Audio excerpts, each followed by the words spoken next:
Nella notte di Halloween sono scattati i controlli della Guardia di Finanza in alcuni locali notturni, scoperti 14 lavoratori in nero, centinaia di mancate emissioni di scontrini fiscali nel centro storico di Padova. Invece dei vandali hanno festeggiato nel peggiore dei modi, imbrattando di vernice bianca una decina di auto. Vediamo.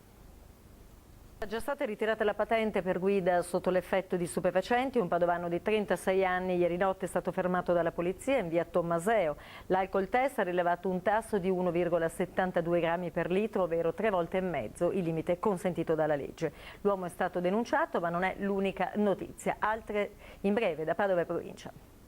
Il Padova che vince su Livorno per 1-0 con un super gol di Cutolo. Dal canto molto soddisfatto della prova, sfortunato invece il Cittadella sconfitto in trasferta a Gubbio quasi al 90°. Ma sentiamo le interviste. Dell'argine destro del Bacchiglione a Ponte San Nicolò, una tragedia che mise in ginocchio i comuni di Ponte San Nicolò, Casalserugo e Bovolenta. A un anno di distanza gli alluvionati si sono ritrovati proprio su quell'argine per un appuntamento che vuole essere e vuole diventare un simbolo, una fiaccolata per ricordare e per chiedere che tragedie simili non si ripetano più. Guardate le immagini.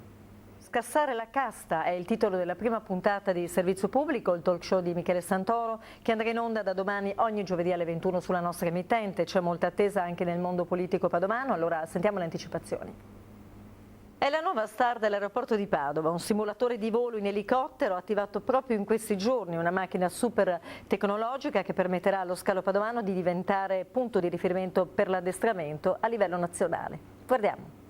Celebrata in città la ricorrenza del 4 novembre in chiave particolare. Nel 150° anniversario dell'Unità d'Italia il sindaco Zanonato ha attaccato chi sostiene la secessione. L'unità è indispensabile per superare la crisi, ha detto il primo cittadino. Sentiamo nei nostri microfoni.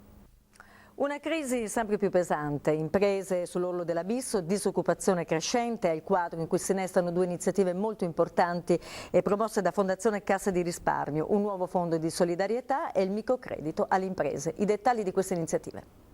Adesso invece sentiamo questo ascolto record ieri sera sulla nostra emittente per la prima puntata di Servizio Pubblico, la nuova trasmissione di Michele Santoro. In 100.000 avevano aderito alla sottoscrizione di 10 euro per far partire l'evento. Ieri l'esordio ha fatto segnare un 12% di share. Allora vediamo i passaggi più significativi, più importanti della trasmissione. L'avete sentito anche da questo servizio, il meteo preoccupa, annuncia pioggia, dunque adesso linea allergia per sapere le previsioni del tempo. E adesso invece con questo servizio vi raccontiamo la difficile giornata sulle strade, traffico rallentato in buona parte delle arterie cittadine a causa dei banchi di nebbia e di numerosi tamponamenti lungo le tangenziali. Il più grave è avvenuto sulla nuova statale del Santo, ma incidenti si sono registrati anche in Corso Australia e in Corso Argentina. Il resoconto.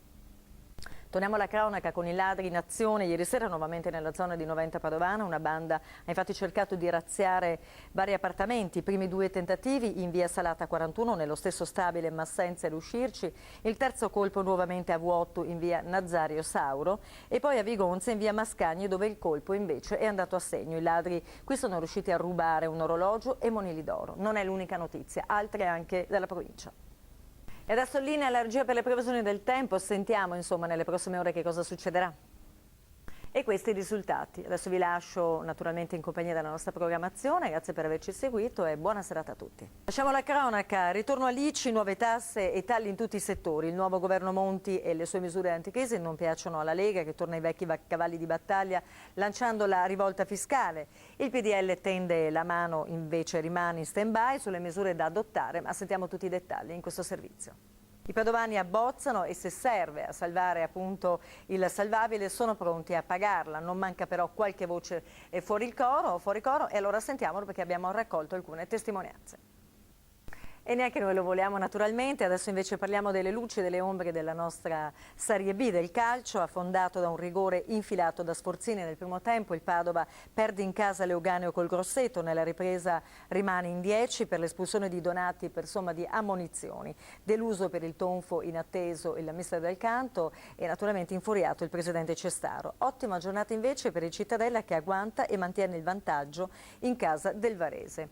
Dalla squadra insomma un bel regalo a mister Foscarini nel giorno del suo compleanno. Adesso invece vediamo le previsioni del tempo per le prossime ore. La linea allergia. Torniamo a Padova, non si allenta la pressione delle forze dell'ordine nella zona della stazione. Anche oggi decine di immigrati clandestini sono stati accompagnati in questure e altri verranno trasferiti ai CIE nelle prossime ore. Nel tardo pomeriggio intanto blitz della questura in Corso del Popolo. Le immagini. Una vita dedicata alla politica. Giancarlo Galan è tra i politici eccellenti che riesca a rimanere disoccupato da fondatore di Forza Italia, presidente della Regione Veneto, lo sappiamo, per 3 mandati fino a diventare poi ministro, ed oggi è tornato nella sua Cinto. Abbiamo chiesto al sottosegretario Elisabetta Casellati, al coordinatore del PDL di Padova Filippo Ascerto, all'onorevole Maurizio Saia e al consigliere regionale Leonardo Padrin di inviargli un ideale augurio. Ascoltiamoli. E adesso un momento di pausa, ma solo per sapere le previsioni del tempo delle prossime ore. A tra poco. È tutto per questa edizione, vi lascio naturalmente con la nostra programmazione, con i nostri programmi. Grazie per averci seguito e buona serata a tutti. Buonasera a tutti i telespettatori, lo avete sentito anche dalle nostre anticipazioni, la cronaca in primo piano. È paura alla guizza a Padova, in 2 giorni 2 rapine. Ieri sera 2 individui rapinano e feriscono la cognata della titolare della pasticceria Guariento. Tutti i dettagli nel primo servizio.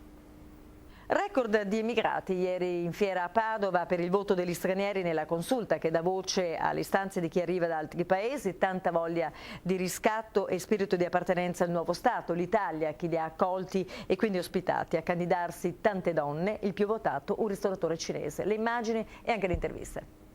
Siamo allo sport e il calcio, è bastato il successo deciso sul Sassuolo per ridare speranza e vigore ai biancoscudati. Solo il giorno prima si parlava di crisi e adesso col Torino in arrivo con il big match di sabato prossimo la carica è a 1000.